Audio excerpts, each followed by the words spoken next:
పెరిగిన చికెన్ ధరలు, వినియోగదారుడు విలవిల. ముక్కలేనిదే ముద్ద దిగని వారికి ప్రస్తుత చికెన్ ధరలు చూస్తే కళ్లు తిరుగుతున్నాయి.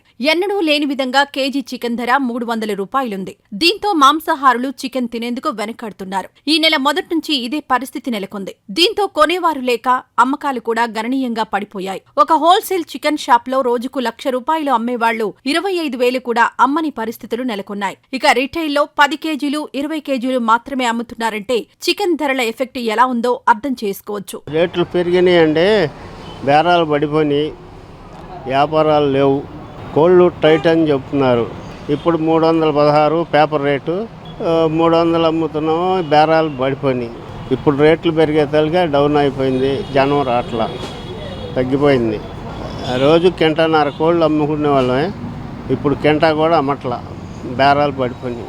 దీంతో నాన్ వెజ్ రెస్టారెంట్లు కూడా వెలవెలబోతున్నాయి. నాన్ వెజ్ రెస్టారెంట్ వ్యాపారులు పెరిగిన చికెన్ ధరలతో నష్టాలు చవిచూడాల్సి వస్తుందని వాపోతున్నారు. పెరిగిన చికెన్ ధరలతో బిర్యానీలు, నాన్ వెజ్ స్నాక్స్ అమ్మినా నష్టం వస్తుందని హోటల్ యజమానులు ఆవేదన వ్యక్తం చేస్తున్నారు. చికెన్ ధర పెరిగిందని మా హోటల్లో ధరలు పెంచలేమని, చికెన్ ధర తగ్గుతుందని ఎదురుచూస్తున్నామని చెబుతున్నారు. చికెన్ కేజీ రేటు 300 వరకు పలుకుతుండటంతో మేము 260, 270 రూపాయలకు కొనాల్సిన పరిస్థితి నెలకొందని వాపోతున్నారు. చికెన్ తో పాటు నిత్యావసర వస్తువుల ధరలు కూడా ఆకాశానంటడంతో హోటళ్ల మనుగడ కష్టంగా ఉందని హోటల్ యజమానులు చెబుతున్నారు. ఇప్పుడు కస్టమర్ వస్తారండి, ఆయన కావాల్సిన చికెన్ ఐటమ్ అంటాడు, ఇస్తాం. చికెన్ దమ్మో, చికెన్ బోన్లెస్, చికెన్ ఫ్రై అంటాము.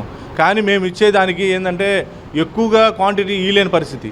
అలా తక్కువ క్వాంటిటీ ఇస్తేనేమో వాళ్ళేమో గొడవ, అలా ఎక్కువ క్వాంటిటీ ఇస్తేనేమో ఏంటంటే ఆ రేటు మాకేం వర్కౌట్ అవ్వట్లా. మరి ఏం చేయాలి? మరి ఈ విధంగా మేము ఇబ్బంది పడాలంటే మాకు వ్యాపారంలో ఇవ్వాలంటే చికెన్ ధర తగ్గితే మాకు బెస్ట్గా ఉంటుంది. వ్యాపారంకి ఇబ్బంది లేకుండా ఉంటుంది, కస్టమర్కి సాటిస్ఫై చేయగలుగుతాము. కస్టమర్ అనేది పోగొట్టలేము, రేట్ అనేది పెంచలేము. కానీ కస్టమర్ కావాలనుకున్నప్పుడు ఏంటంటే తప్పనిసరి మేము లాస్ పడైనా సరే వాళ్ళకి ఇవ్వాల్సి వస్తుంది. ఇంక బిజినెస్ ఏంటంటే ఇది పెట్టాము తీయలేం కాబట్టి కంటిన్యూగా వెళ్తున్నామండి. చికెన్ అయితే మాత్రం బాగా రేటు ఎక్కువగా ఉందండి. కానీ అది తగ్గితే మాకు మంచిది, కానీ ఇట్లా పెరుగుతూ ఉండి అదే రేట్లు ఇవ్వాలంటే వాళ్ళకి కష్టం అవుతుందండి. ఏమంటే మాకు చికెన్ ధర అని కాదు, నిత్యావసర వస్తువు కూడా చాలా ఇబ్బందిగా ఉన్నాయండి. ఎక్కువ రేట్లు వెళ్ళిపోయి ఉన్నాయి. ఏది కొన్నా ఏది పట్టుకోవాలన్నా కానీ బంగారం రేటు పెరుగుతున్నట్టు ఉంది.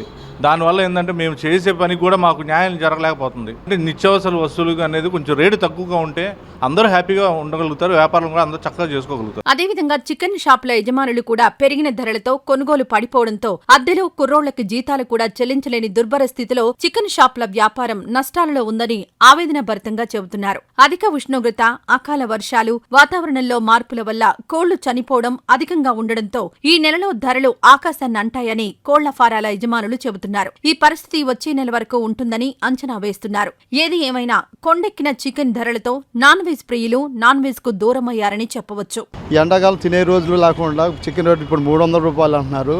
తర్వాత వాడు కూడా ఈ రేట్లు కానీ బాధపడుతూ అల్లాడుతున్నాము. ఆదివారం వస్తుందంటే కేజీ చికెన్ తెచ్చుకోవాలనుకున్న పరిస్థితుల్లో ఈరోజు చికెన్ కొనలేని పరిస్థితి. ఈరోజు సామాన్యుడి పెరుగుతుందంటే దీన్ని ప్రభుత్వం దృష్టికి తీసుకెళ్ళి సామాన్యుడికి చికెన్ ధరలు అందించేలాగా తక్షణం చర్యలు తీసుకోకపోతే ఈరోజు మాకు మాంసాహారం అనేది, చికెన్ అనేది తినేది అవకాశం లేని పరిస్థితిలో ఉంది. కాబట్టి ప్రజలందరూ ఈ విషయం మీద స్పందించి ఖండించాల్సిందిగా మనస్ఫూర్తిగా తెలియజేస్తున్నాం. ఈ వీడియో నచ్చితే లైక్ చేయండి, షేర్ చేయండి.